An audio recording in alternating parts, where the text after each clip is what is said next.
Big TV భక్తి సమాచారం WhatsApp ఛానల్లో జాయిన్ అవ్వండి. అన్ని విశేషాలు ఎప్పటికప్పుడు తెలుసుకోండి. భృగు సప్తఋషుల్లో ఒకరు. ఆయన భవిష్యత్తులోకి చూశారు. మనుషులు అంటే ఈ విధంగా ఉంటారు అని మనుషులు అలా ప్రపంచం అంతమయ్యేంత వరకు ఆయన అంచనాలు వేశారు. అంటే ఆయన మీ గురించి చెప్పారా అంటే కాదు, ఆయన మానవాళి గురించి చెప్పారన్నమాట. ఏ విధంగా పరిణామం చెందుతుంది, ఏం చేస్తారు అని. ఇంకా ఎన్నో కలయికల మార్పులు, అంటే వాళ్ళు ఈ విధంగా ఉంటే వాళ్లకు ఏమవుతుంది, వాళ్ళు ఆ విధంగా ఉంటే వాళ్లకు ఏమవుతుంది అని ఇలా ఆయన ఒక మ్యాప్ తయారు చేశారు. మీరు దీన్ని ఒక స్కెచ్ లాగా చూడాలి. గాలి కదలికలకు వేసినట్టు. ఉదాహరణకి ఇక్కడ అల్పపీడనం ఉందనుకోండి, గాలి ఇటు వెళ్తుందని మనకు తెలుసు. అంటే అధిక పీడనం ఉంటే గాలి అందుకు భిన్నంగా వెళ్తుంది. అలా ఆయన మానవాళికి ఒక మ్యాప్ వేశారు. మానవ చైతన్యం ఈ విధంగా ఉందంటే వాళ్ళు ఈ దిశగా ప్రయాణం చేస్తారు, ఇలాంటి గర్భంలో ఉంటారు, ఇలాంటి వాటిని ఆకర్షిస్తారు, ఇది జరుగుతుంది అది జరుగుతుందని చాలా వివరంగా చెప్పారాయన. భృగు సంహిత అనేది సౌరమండలం అంతమయ్యేంతవరకు మానవ చైతన్యానికి ఒక మ్యాప్ లాంటిది. మానవ చైతన్యం ఎలా పెంపొందుతుంది, ఎలాంటి మనుషులు వస్తారు, ఇలాంటివన్నీ పరిగణలోకి తీసుకున్నారు. దీన్ని ఎలా చదవాలో ఆయన కొందరికి ట్రైనింగ్ ఇచ్చారు. ఒక విస్తారమైన మ్యాప్ తీసుకుంటే, ఉదాహరణకి మీరు టోపోగ్రాఫికల్ మ్యాప్ చూసారా? అంటే మనం సాధారణంగా చూసేవి కాదండి. Geological survey of India, United states, వీళ్ళందరికీ మ్యాప్లుంటాయి. అవి ఎప్పుడైనా చూసారా అండి? అవి చదవాలంటే దానికి శిక్షణ అవసరం. ఆ మ్యాప్లో అన్నీ రాసి ఉంటాయి. లేదా మీరు ఏరోనాటికల్ మ్యాప్స్ చూసారా? అవి చాలా సంక్లిష్టంగా ఉంటాయి. మీరు గనక ప్రపంచంలో ఒక చోటు నుండి మరొక చోటికి ఎగరాలంటే ఏరోనాటికల్ మ్యాప్లుంటాయి. మీకు మంచి శిక్షణ ఉండాలి. నేను ఆ పరీక్షలన్నీ రాసి పాస్ అయిపోయాను కూడాను. కానీ నేను నావిగేట్ చేయలేను.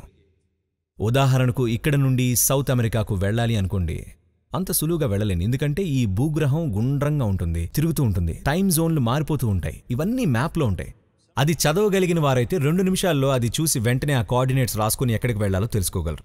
మీకు అది చదవడం ఎలాగో రాకపోతే మీరు దానిమీద ఎన్ని రోజులు ఎన్ని నెలలు గడిపినా మీకేం అర్థం కాదు. ఆయన ఈ మానవ చైతన్యానికి సంబంధించిన అతి వివరమైన మ్యాప్లు తయారు చేసినప్పుడు ఆయన కొంతమందికి శిక్షణ ఇచ్చారు. ఇది చదవాలంటే కొంత అంతర్దృష్టి కావాలి, ఎందుకంటే ఇదంతా తర్కబద్ధమైనది కాదు. అందుకని వీళ్ళందరూ ఈ సాంప్రదాయాన్ని పాటించి వచ్చారు.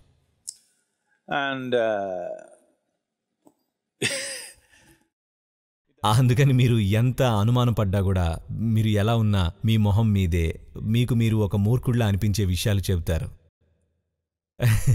దురదృష్టవశాత్తు అది వాస్తవం కూడా. మీరు నాడీ వైద్యుడు ముందు కూర్చోగానే ముందు ఆయన మీకు ఇలా షాక్ ఇస్తారు. మీ తల్లి తండ్రి చెప్పేస్తారు. మీరు అప్పటికే పడిపోతారు. ఎందుకంటే మీరు మరో చోటు నుండి వచ్చుంటారు. మీరు వేరే దేశం నుంచి వచ్చినా సరే మొదటి అక్షరం చెప్తాడు. మీ పేరు సుజనా లేక తానియా అని తెలియకపోవచ్చు, కానీ టీతో మొదలవుతుందని చెప్తాడు.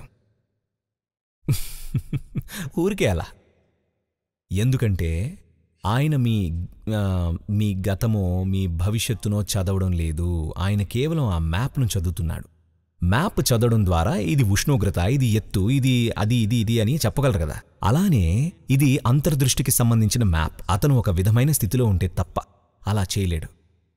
అందుకే ఇదంతా ఆలయం చుట్టుపక్కల జరుగుతుంది. వైద్యేశ్వరుని ఆలయం ప్రత్యేకించి దీనికి రూపొందించబడింది. సాధారణంగా ఆ చుట్టుపక్కల జరుగుతుంది. ఇప్పుడు డబ్బు కోసం అన్ని చోట్లకు వెళ్తున్నారనుకోండి, అంత ప్రభావవంతంగా ఉండకపోవచ్చు, కానీ కొందరున్నారు ఖచ్చితంగా చెప్పగలరు. కానీ మీరు ఆధ్యాత్మిక పథంలో ఉంటే మీ భవిష్యత్తును అంచనా వేయరు. ఎవరైనా సరే ఎప్పుడూ ఇంతే. మీ భవిష్యత్తు చెప్పడానికి వాళ్ళు అంగీకరించారంటే మీరింకా ఈ మార్గంలో లేనట్టే.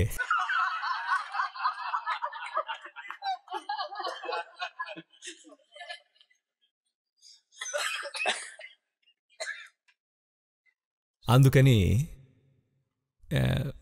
విధి నిర్ణయించబడిందా అంటే,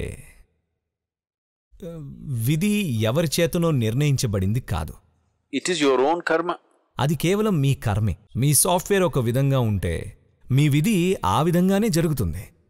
మీ కంప్యూటర్ మీద ఒక విధమైన సాఫ్ట్వేర్ ఉంటే మీరేం చేసినా అది అలానే పనిచేస్తుంది కదా.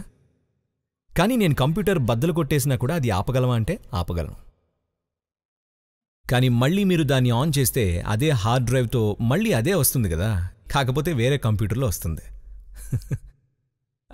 అంటే మీరు 80 సంవత్సరాలు జీవిస్తారు అని నేను చెబితే ఇప్పుడు మీరు వెళ్ళి కొండ మీద నుంచి దూకేస్తే కొద్ది కాలం తర్వాత కొత్త కంప్యూటర్ కొంటాం, కాకపోతే అదే హార్డ్వేర్ ఉంటుంది, అదే సాఫ్ట్వేర్ కూడా ఉంటుంది, అదే జరుగుతుంది, కొత్తగా ఏం లేదు.